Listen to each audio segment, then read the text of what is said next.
Have you ever felt like you're not really in the driver's seat of your own emotions? Like some hidden force is pulling the strings? Well, you're not wrong. Our minds have their own secret service, a whole squad of unconscious defenses that are shaping our actions every single day. So let's go undercover and find out how they really work. Right. We're about to dive deep into a real mystery. Why we sometimes do things that make absolutely no sense, even to us. This is a journey into the automatic, totally unconscious defenses our minds throw up to protect us. Okay, let's start with a classic. We've all been there, right? Everything's fine, and then bam, a huge fight blows up over something completely ridiculous, like who left the milk out. What is that all about? This scenario just nails the whole mystery. So picture this, a guy is absolutely fuming at his boss, but he can't show it, right? He'd get fired. So he puts on a smile, says thank you, and stuffs all that anger down. But that anger has to go somewhere, and hours later it erupts at home.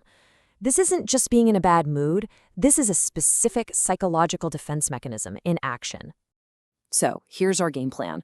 First, we're going to open up a catalog of coping to see what these defenses are. Then we'll meet the giants of psychology who first discovered them. After that, we'll see how these big ideas actually translate into therapy, and even how they connect to your personality type. And we'll wrap it all up with a final revelation. All right, let's crack open our first case file.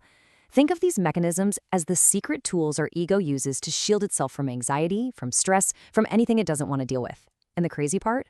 They're running in the background all the time, completely under our radar. And boom, here's our first culprit, displacement. This is exactly what was going on with the man in the nickel raise. The real source of his anger is his boss, but yelling at your boss is a very bad idea. So his brain redirects that anger onto a safer, less threatening target, in this case, his wife. It's a classic case of kicking the dog because you're mad at your boss. Next up, we have rationalization, and it comes in two flavors. On the left, you've got sour grapes. You know the old fable, right? The fox can't reach the grapes, so he just decides they were probably sour anyway. That's our student here. He can't have the 4.0 anymore, so to protect his ego, he decides it was never cool to begin with. Then on the right, you have sweet lemon. This is where you're stuck in a bad situation, so you convince yourself it's actually fantastic. The counselor is basically melting in her office, but tells herself it's a great way to stay in shape. It's our mind's way of turning lemons into lemonade, even when they're really, really sour. Okay, get ready for another strange one. A teenager, arm in a full cast, it's obviously broken, he can't play, still fills out the form for the biggest tennis match of his season.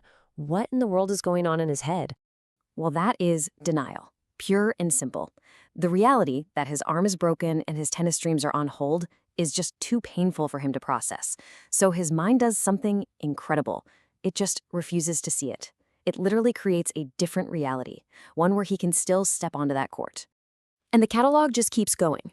There's reaction formation, where your mind takes a feeling it doesn't like and flips it into its complete opposite.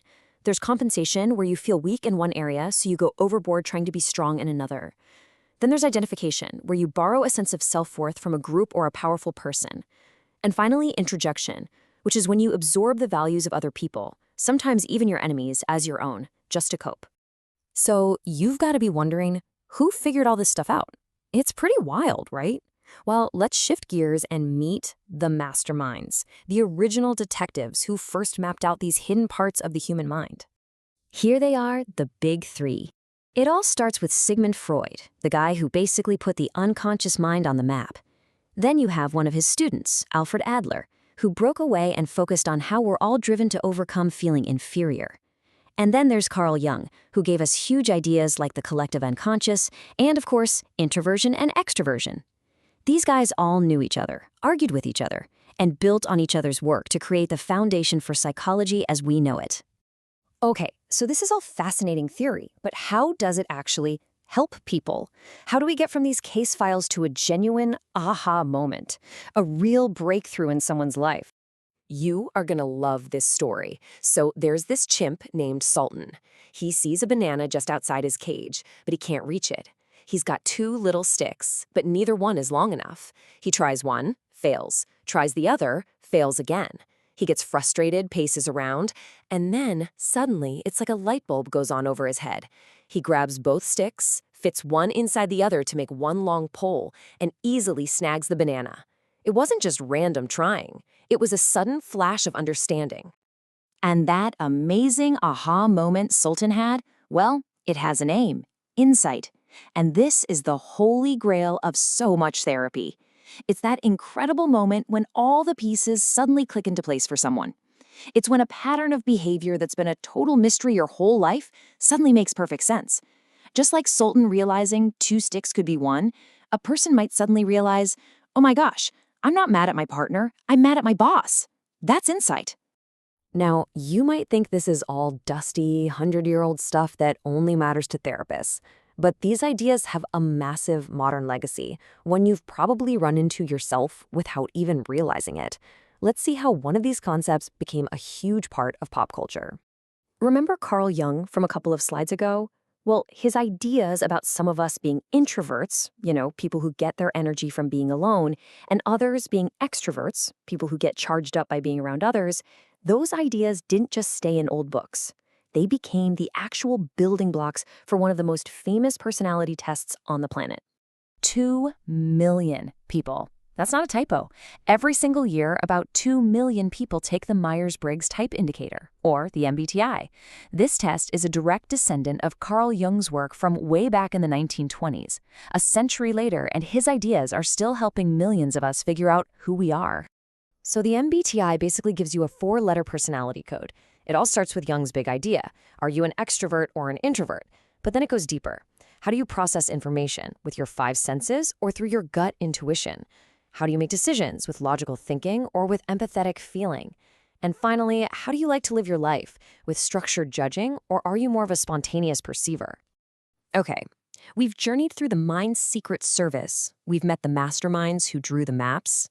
Now, for our final revelation, it's time to bring it all back home. It's time to turn that lens on ourselves. This quote absolutely nails another key defense mechanism called projection. Here's the deal. Projection is when we take the parts of ourselves we don't like, our own insecurities, our own anger, our own flaws, and we see them in other people. We're looking in a mirror at our own reflection, but we're convinced we're looking through a window at someone else. Think about it. That thing that drives you absolutely crazy about someone else, it might just be something you can't face in yourself. And that leaves us with one last big question. When you look out at the world, at the people in your life, are you really seeing them clearly? Are you looking through a clean window? Or are you maybe just catching your own reflection in the glass? Now that you know about the mind's secret service, you have a choice. What do you see?